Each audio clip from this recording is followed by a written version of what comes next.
ನಮ್ಮನೆಗೆ ಯಾರೇ ಬಂದ್ರು 2030 ಅಂತ ಹೇಳಿದ್ರೆ 2030 ಅಂತ ಕೇಳ್ತಾರೆ. ಸೈಟ್ ತಗೊಂಡು ಮನೆ ಕಟ್ಸಿದ್ರು, ಇದೇ ಟೇಸ್ಟ್ ಇರ್ತಿತ್ತು. ಸೊ ಇನ್ನೊಂದು ಏನ್ ಗೊತ್ತಾ ಪಾಯಿಂಟ್, ನನಗೆ ಇಷ್ಟ ಆಗಿದ್ದು ಸ್ಟೋರೇಜ್. ಯಾರಿಗೆ ತಾನೇ ಸ್ಟೋರೇಜ್ ಬೇಕಾಗಿಲ್ಲ ಇಲ್ಲಿ. ದೇವ್ರ ಮನೆನೂ ಕೂಡ ನನಗೆ ತುಂಬಾನೇ ಇಷ್ಟ ಆಯ್ತು, ಯಾಕಂದ್ರೆ ಯುನೀಕ್ ಆಗಿದೆ ಅಂಡ್ ದೇವಸ್ಥಾನ ತರ ಇದೆ. ಸೊ ಈ ಮನೆಯಲ್ಲಿ ನನಗೆ ತುಂಬಾ ಇಷ್ಟವಾದಂತಹ ಪ್ಲೇಸ್ ಲಿವಿಂಗ್ ರೂಮ್ ತುಂಬಾನೇ ಸ್ಪೇಷಿಯಸ್ ಆಗಿದೆ. ಹಲೋ ನಮಸ್ಕಾರ, ನಾನು ನಿಮ್ಮ ಚಿತ್ರಲ್ ಪವಗಲ್.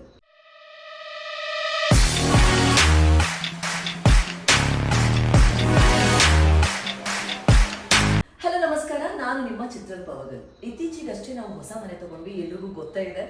ಎಲ್ಲರೂ ಕೇಳ್ತಾ ಇದ್ದೀರಾ ಹೋಮ್ ಟೂರ್ ಮಾಡಿ ಅಂತ. ಅತಿ ಶೀಘ್ರದಲ್ಲಿ ನನ್ನ ಒಂದು ಪರ್ಸನಲ್ ವಿಲಾಗಲ್ಲಿ ಹೋಮ್ ಟೂರ್ ಬರುತ್ತೆ.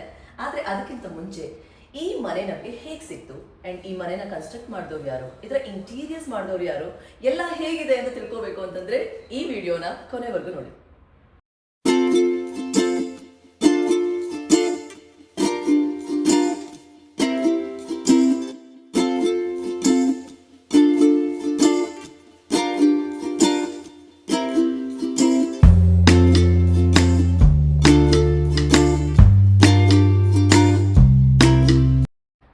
ಮನೆ ತಗೋಬೇಕು ಅಂತ ಡಿಸೈಡ್ ಮಾಡಿದಾಗ ಯೂಶಲಿ ನಾನು ಫ್ಲಾಟ್ ಸರ್ಚ್ ಮಾಡೋದಕ್ಕೆ ಶುರು ಮಾಡಿದೆ ಅಂಡ್ ಒಂದು ಫ್ಲಾಟ್ ಫೈನಲ್ ಆಗಿತ್ತು ಕೂಡ. ಆದರೆ ಅವತ್ತು ರಾತ್ರಿ ಇನ್ಸ್ಟಾಗ್ರಾಮ್ ಅಲ್ಲಿ ಒಂದು ಫೀಡ್ ಅಲ್ಲಿ ಒಂದು ರೀಲ್ ಬರುತ್ತೆ. ಮನಾ ಕನ್ಸ್ಟ್ರಕ್ಷನ್ಸ್ ಅಂಡ್ ಡಿಸೈನ್ಸ್ ಅವರ ಒಂದು ರೀಲ್ ನೋಡ್ತೀನಿ. ಈ 20x30 ಎಷ್ಟು ಸ್ಪೇಷಿಯಸ್ ಆಗಿ ಮನೆ ಕಟ್ಬೋದು ಅನ್ನೋ ಒಂದು ರೀಲು. ಆ ರೀಲ್ ನೋಡಿದ್ಮೇಲೆ ತುಂಬಾನೇ ಇಷ್ಟ ಆಗೋಗುತ್ತೆ ಆ ಮನೆ. ಮಾರನೇ ದಿನನೇ ಬಂದು ಅಡ್ವಾನ್ಸ್ ಮಾಡ್ತೀನಿ.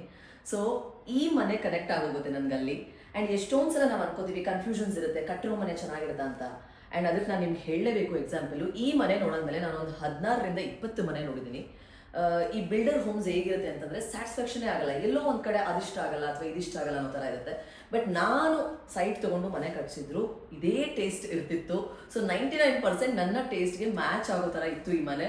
ಸೊ ಈ ಮನೆನ ಕನ್ಸ್ಟ್ರಕ್ಟ್ ಮಾಡಿದವರು ಮನಾ ಡಿಸೈನರ್ಸ್ ಮತ್ತು ಕನ್ಸ್ಟ್ರಕ್ಷನ್ಸ್ ಅವರು. ಹಾಗೆ ಕಂಪ್ಲೀಟ್ ಇಂಟೀರಿಯರ್ಸ್ ಜವಾಬ್ದಾರಿನ ತಗೊಂಡು ಅದನ್ನೂ ಕೂಡ ಮಾಡಿಕೊಟ್ಟವರು ಮನಾ ಡಿಸೈನರ್ಸ್ ಮತ್ತು ಕನ್ಸ್ಟ್ರಕ್ಷನ್ ಅವರು. ಮನೆ ಅಂದಮೇಲೆ ಲಿವಿಂಗ್ ರೂಮ್ ತುಂಬಾನೇ ಇಂಪಾರ್ಟೆಂಟ್. ಸೊ ಈ ಮನೆಯಲ್ಲಿ ನನಗೆ ತುಂಬಾ ಇಷ್ಟವಾದಂಥ ಪ್ಲೇಸ್ ಲಿವಿಂಗ್ ರೂಮ್ ತುಂಬಾನೇ ಸ್ಪೇಷಿಯಸ್ ಆಗಿದೆ. ನಮ್ಮನೆಗೆ ಯಾರೇ ಬಂದ್ರು 2030 ಅಂತ ಹೇಳಿದ್ರೆ 2030 ಅಂತ ಕೇಳ್ತಾರೆ. ಸೊ 2030 ಇಷ್ಟು ದೊಡ್ಡ ಹಾಲ್ನ ಕೊಟ್ಟು, ಹಾಗೆ ಇನ್ನೊಂದು ಏನ್ ಗೊತ್ತಾ ಪಾಯಿಂಟ್, ನನಗೆ ಇಷ್ಟ ಆಗಿದ್ದು ಸ್ಟೋರೇಜ್. ಯಾರಿಗೆ ತಾನೇ ಸ್ಟೋರೇಜ್ ಬೇಕಾಗಿಲ್ಲ ಇಲ್ಲಿ, ಎಲ್ಲದನ್ನು ಸ್ಟೋರ್ ಮಾಡ್ಬೋದು, ಅಷ್ಟು ಸ್ಟೋರೇಜ್ ಕೊಟ್ಟಿದ್ದಾರೆ. You can see over there. ಇಲ್ಲಿ ಟಾಪ್ ಅಲ್ಲಿ ಸ್ಟೋರೇಜ್ ಕೊಟ್ಟಿದ್ದಾರೆ ಅಂಡ್ ಆ ಕಡೆ ಸ್ಟೋರೇಜ್ ಇದೆ ಅಂಡ್ ಇಲ್ಲಿ ಹಿಡನ್ ಸ್ಟೋರೇಜ್ ಕೂಡ ಕೊಟ್ಟಿದ್ದಾರೆ. ಸೊ ಫಸ್ಟ್ ಫ್ಲೋರ್ ಅಲ್ಲಿ ನಮಗೆ ಸ್ಪೇಷಿಯಸ್ ಆಗಿರೋ ಹಾಲ್ ಪ್ಲಸ್ ಬಾಲ್ಕನಿ ಇದೆ. ಲೆಫ್ಟ್ ಸೈಡ್ ಅಲ್ಲಿ ದೇವ್ರ ಮನೆ ಇದೆ, ರೈಟ್ ಸೈಡ್ ಅಲ್ಲಿ ಕಿಚನ್ ಇದೆ, ಡೈನಿಂಗ್ ಹಾಲ್ ಇದೆ, ಹಾಗೆ ಯುಟಿಲಿಟಿ ಪ್ಲಸ್ ವಾಶ್ರೂಮ್ ಇದೆ. ದೇವ್ರ ಮನೆನೂ ಕೂಡ ನನಗೆ ತುಂಬಾನೇ ಇಷ್ಟ ಆಯ್ತು, ಯಾಕಂದ್ರೆ ಯುನೀಕ್ ಆಗಿದೆ ಅಂಡ್ ಒಂಥರ ತುಂಬಾನೇ ಏನೋ ಡಿಫ್ರೆಂಟ್ ಆಗಿದೆ. ಒಳ್ಳೆ ದೇವಸ್ಥಾನ ತರ ಇದೆ. ಸೊ ಈ ಕಂಪ್ಲೀಟ್ ದೇವ್ರ ಮನೆ, ಕಂಪ್ಲೀಟ್ ಈ ಮನೇಲಿರುವಂಥ ಎಲ್ಲ ವುಡ್ ವರ್ಕು ಟೀಕ್ ವುಡ್ ಅಲ್ಲೇ ಮಾಡಿದ್ದಾರೆ. ಮೇನ್ ಆಗಿ ಇಷ್ಟ ಆಗಿದೆ ಏನಂತಂದ್ರೆ ಈ ಒಂದು ಗೋಪುರ ತರ ಮೇಲ್ ಬಂದಿರೋದು, ಒಳ್ಳೆ ದೇವಸ್ಥಾನ ತರ ಫೀಲ್ ಕೊಡುತ್ತದು. ಅಂಡ್ ದೇವ್ರ ಮನೆ ನೀವೆಲ್ಲ ಕಡೆ ನೋಡಿರ್ತೀರಾ, 2030 ಇಷ್ಟೊಂದು ಸ್ಪೇಷಿಯಸ್ ಆಗಿರೋ ದೇವ್ರ ಮನೆ ನೋಡಿದ್ದೀರಾ. ಸೊ ತುಂಬಾನೇ ಸ್ಪೇಷಿಯಸ್ ಆಗಿದೆ. ಒಳಗಡೆ ಒಬ್ರು ಕೂತ್ಕೊಂಡು ಇನ್ನೂ ಒಬ್ರು ಕೂತ್ಕೊಂಡು ಆ ಕಡೆ ಪೂಜೆ ಮಾಡ್ಬೋದು ಆರಾಮ್ಸೆ. ಸೊ ಕಂಪ್ಲೀಟ್ ಆಗಿ ಒಂದು ಡಿವೈನ್ ಫೀಲ್ ಕೊಡುತ್ತೆ ದೇವ್ರ ಮನೆ. ಅದೇ ನನಗೆ ತುಂಬಾ ಇಷ್ಟ ಆಯಿತು. ಅಂಡ್ ಇದಾದ್ಮೇಲೆ ರೈಟ್ ಸೈಡ್ ಅಲ್ಲಿ ಅಡುಗೆ ಮನೆ ಇದೆ. ಅಡುಗೆ ಮನೆಯಲ್ಲೂ ಕೂಡ ಸ್ಟೋರೇಜ್ ತುಂಬಾನೇ ಇದೆ. ಸೊ ನನ್ನ ಜೊತೆಗೆ ಕಿಚನ್ ಕ್ವೀನ್ ನಮ್ಮಮ್ಮ ಇದ್ದಾರೆ, ಯಾಕಂದ್ರೆ most of the time kitchen ಅಲ್ಲಿ ಇರೋದು ನಮ್ಮಮ್ಮನೇ. ಸೊ ನಿಮ್ಗೆ ಹೇಗೆ ಅನಿಸ್ತು ಈ ಅಡುಗೆ ಮನೆ? ನಂಗೆ ತುಂಬಾ ಇಷ್ಟ ಆಯ್ತು. ಓಕೆ, ಅಂದ್ರೆ ಏನಾದ್ರು ಚೇಂಜಸ್ ಮಾಡ್ಬೇಕಾ ಅಥವಾ ಕಂಪ್ಲೀಟ್ ಆಗಿ ಇಷ್ಟ ಆಯ್ತಾ? ಚೇಂಜಸ್ ಮಾಡೋದೇನಿಲ್ಲ, ಕಂಪ್ಲೀಟ್ ಆಗಿ ಇಷ್ಟ ಆಯ್ತು.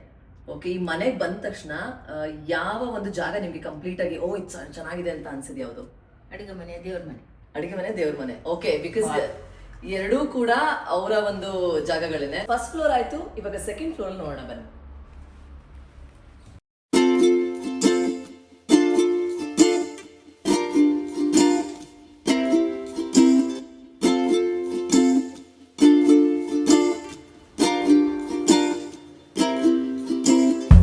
ಸೊ ಫಸ್ಟ್ ಫ್ಲೋರ್ ಅಲ್ಲಿ 2 ರೂಮ್ ಇದೆ. ಸೊ ಇವಾಗ ಮಾಸ್ಟರ್ ಬೆಡ್ರೂಮ್ ನೋಡೋಣ ಬನ್ನಿ. ಸೊ ಕಿಂಗ್ ಸೈಜ್ ತುಂಬಾನೇ ಸ್ಪೇಷಿಯಸ್ ಆಗಿರೋ ಬೆಡ್ ಇದೆ. ಇಲ್ಲಿ ಟಿವಿ ಯೂನಿಟ್ ಇದೆ, ಇಲ್ಲಿ ಸ್ಟಡಿ ಟೇಬಲ್ ಇದೆ, ಹಾಗೆ ಇಲ್ಲಿ ಸ್ಟೋರೇಜ್ ಕೂಡ ಇದೆ. ಇನ್ನು ನನಗೆ ತುಂಬಾ ಇಷ್ಟ ಆಗಿದೆ ಏನಂದ್ರೆ ಈ ರೂಮ್ಗೂ ಕೂಡ ಬಾಲ್ಕನಿ ಬಂದಿದೆ. ನಮ್ಗೆ ಯಾವಾಗಲಾದ್ರೂ ಬೇಜಾರಾದಾಗ ಕಾಫಿ ಸಿಟ್ ಮಾಡ್ಬೋದು ಅಥವಾ ಬುಕ್ ಓದ್ಬೋದು. ಆ್ಯಂಡ್ ಇನ್ನ ಸ್ವಲ್ಪ ಹಿಂದೆ ಬಂದ್ರೆ ವಾಕಿಂಗ್ ವಾರ್ಡ್ರೋಬ್ ತರ ಇಲ್ಲಿ ವಾರ್ಡ್ರೋಬ್ ಕೊಟ್ಟಿದ್ದಾರೆ. ಸೊ ಇಲ್ಲೂ ಕೂಡ ತುಂಬಾನೇ ಸ್ಟೋರೇಜ್ ಇದೆ ಅಂಡ್ ಕಂಪ್ಲೀಟ್ ರೂಮ್ಗೆ ಫಾಲ್ ಸೀಲಿಂಗ್ ಆಗಿದೆ. ಬಾತ್ರೂಮ್ ಕೂಡ ತುಂಬಾನೇ ಸ್ಪೇಷಿಯಸ್ ಆಗಿದೆ. ನಮ್ಮ ಮಾಸ್ಟರ್ ಬೆಡ್ರೂಮ್ನಲ್ಲಿ ಇರುವಂಥ ಬಾಲ್ಕನಿಯಲ್ಲಿ ಸಿಗುವಂಥ ವ್ಯೂ ಇದೆಯಲ್ಲ, ಅದು ನನಗೆ ತುಂಬಾನೇ ಫೇವ್ರೆಟ್.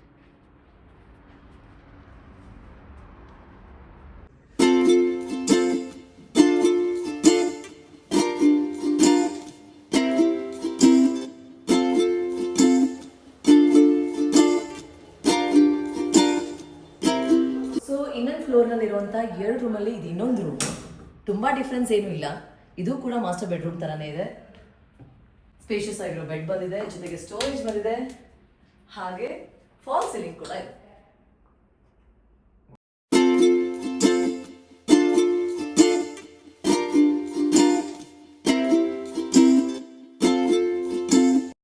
ಸೊ 3rd ಫ್ಲೋರಲ್ಲಿ ಒಂದು ರೂಮ್ ಇದೆ, ಜೊತೆಗೆ ಇಲ್ಲಿ ವಾಷಿಂಗ್ ಮಿಷಿನ್ ಪಾಯಿಂಟ್ ಇದೆ.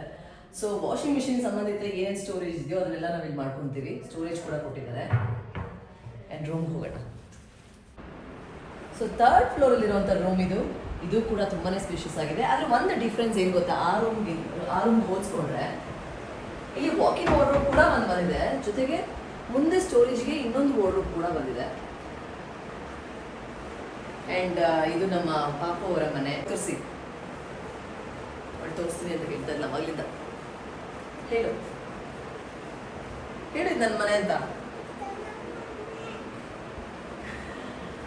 ಸೊ ಈ ರೂಮ್ಗೂ ಕೂಡ ಬಾಲ್ಕನಿ ಇದೆ. ಇಲ್ಲಿ ಇನ್ನೂ ಚೆನ್ನಾಗಿ ವ್ಯೂ ಕಾಣುತ್ತೆ.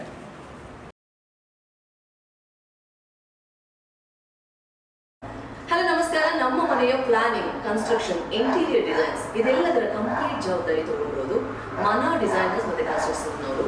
ನಿಮ್ಮ ಕನಸಿನ ಮನೆನ ಕಟ್ಟಿಸ್ಕೊಳ್ಳೋದಕ್ಕೆ ಪ್ಲಾನಿಂಗ್, ಕನ್ಸ್ಟ್ರಕ್ಷನ್, ಇಂಟೀರಿಯರ್ ಡಿಸೈನ್ಸ್ ಇದೆಲ್ಲವೂ ರಿಕ್ವೈರ್ಮೆಂಟ್ ಇದ್ರೆ ನಾವು ಈ ವಿಡಿಯೋದಲ್ಲಿ ಮೆನ್ಷನ್ ಮಾಡುವಂಥ ಮನಾ ಡಿಸೈನರ್ ಮತ್ತು ಕನ್ಸ್ಟ್ರಕ್ಷನ್ಸ್ ಅವರ ಇನ್ಸ್ಟಾಗ್ರಾಮ್ ಪೇಜ್ನ ಫಾಲೋ ಮಾಡಿ, ಹಾಗೆ ಅವರಿಗೆ DM ಮಾಡಿ, ಅಥವಾ ನಾನು ಈ ವಿಡಿಯೋದಲ್ಲಿ ಮೆನ್ಷನ್ ಮಾಡ್ತಿರುವಂಥ ನಂಬರ್ಗೆ ಕಾಲ್ ಮಾಡಿ ಎನ್ಕ್ವೈರಿ ಮಾಡಿ ನಿಮ್ಮ ಕನಸಿನ ಮನೆನ ನಿಮಗೆ ಹೇಗೆ ಬೇಕೋ ಹಾಗೆ ಕಟ್ಕೊಳ್ಳಿ.